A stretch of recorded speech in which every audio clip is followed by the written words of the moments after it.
You want to support Roland Martin Unfiltered? Be sure to join our Bring the Funk fan club. Every dollar that you give to us supports our daily digital show. There's only one daily digital show out here that keeps it black and keep it real as Roland Martin Unfiltered. Support the Roland Martin Unfiltered daily digital show by going to RolandMartinUnfiltered.com. You can make this possible. The articles of impeachment were taken over to the United States Senate. Actually, it was a black woman who walked them over and presented them last night to the U.S. Senate.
Of course, that sister, her name is Cheryl Johnson, and she presented the articles of impeachment, 1,416-word document, to the United States House. It was today when it all began. Chief Justice John Roberts was sworn in, the United States Senators were sworn in, and it's left up to Adam Schiff, Congressman Adam Schiff, to kick things off, laying out exactly why the House impeached Donald Trump. With the permission of the Senate, I will now read the articles of impeachment, House Resolution 755. House Resolution 755, impeaching Donald John Trump, President of the United States, for high crimes and misdemeanors. Resolved that Donald J. Trump, President of the United States, is impeached for high crimes and misdemeanors, and that the following articles of impeachment be exhibited to the United States Senate. Articles of impeachment exhibited by the House of Representatives of the United States of America in the name of itself and of the people of the United States of America against Donald John Trump, President of the United States of America, in maintenance and support of its impeachment against him for high crimes and misdemeanors. Article 1, abuse of power. The Constitution provides that the House of Representatives shall have the sole power of impeachment, and that the President shall be removed from office on impeachment for and conviction of treason, bribery, or other high crimes and misdemeanors. Article 2, obstruction of Congress. The Constitution provides that the House of Representatives shall have the sole power of impeachment, and that the President shall be removed from office on impeachment for and conviction of treason, bribery, or other high crimes and misdemeanors. The managers request that the Senate take order for the trial. The managers now request leave to withdraw. Now, of course, Greg Carr, they were sworn in and they were supposed to be impartial. You've already heard Mitch McConnell say he's not going to be impartial. Donald Trump is mad, upset, tweeting in all caps, "Oh my God, I got impeached for a simple phone call." We now have, of course, the evidence presented by the goons who worked with Rudy Giuliani. Hold on. You have the goons who worked with Rudy Giuliani now presenting their information. And Greg, to have United States senators say, well, no, we don't need any new evidence. The House actually has enough. I mean, these people refuse to hold this man accountable, and it shows exactly their lack of character, their lack of morality, their lack of values, their lack of judgment, their lack of leadership.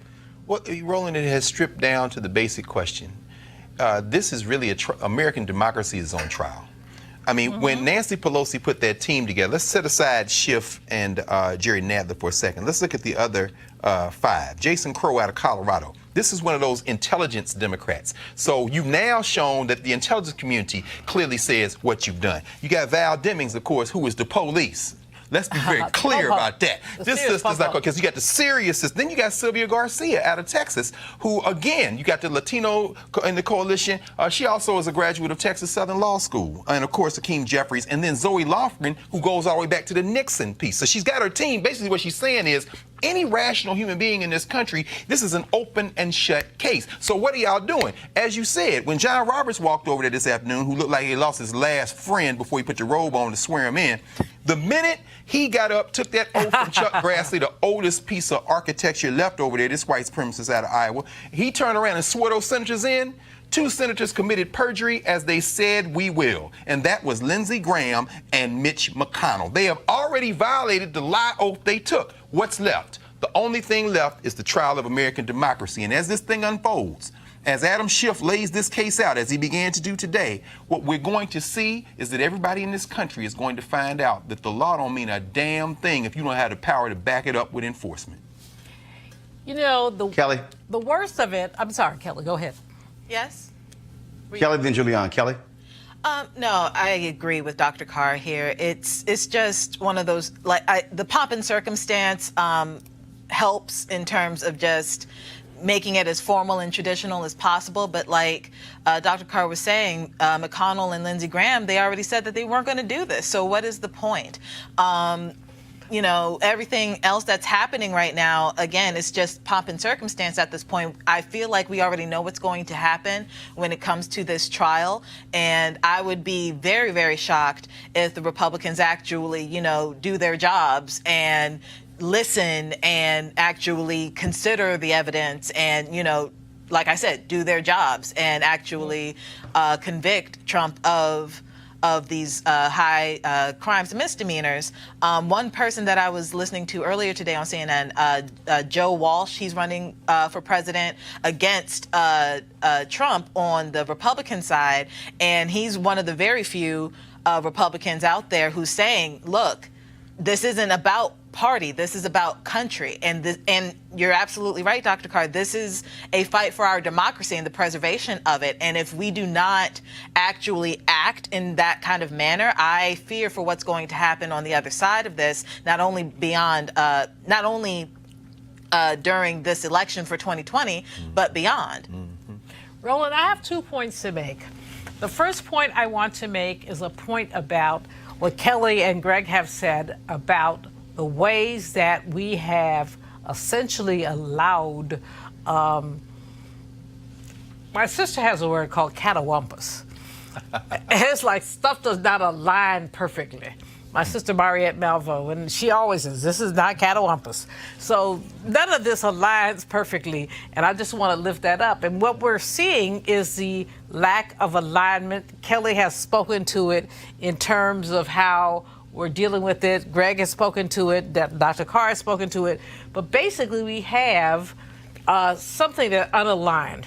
But the other thing that's more important, as far as I'm concerned, is the extent to which we've allowed a narrative to come in and to basically realign what's going on.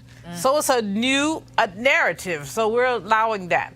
Now, having said both of those things, which I think do segue, what I think is so important at this moment and where we are is that we need to create a new narrative. And in creating a new narrative, we need to talk about who, what, when, where, and why. Yes. And we have not seen us create that narrative. And so we've allowed other people to create the narrative. If we want to reinvent the narrative, we must talk about people like Barbara Lee, who essentially did not go for the okie doke. We must talk about people like Maxine Waters, who continue to lift it up. We must talk about folks like Jim Clyburn, who, with his measured way, has said, this ain't happening. You want to check out Roland Martin Unfiltered? YouTube.com/Roland S. Martin. And subscribe to our YouTube channel. There's only one daily digital show out here that keeps it black and keep it real. It's Roland Martin Unfiltered. See that name right there? Roland Martin Unfiltered. Like, share, and subscribe to our YouTube channel. That's youtube.com/Roland S. Martin. And don't forget to turn on your notifications so when we go live, you'll know it.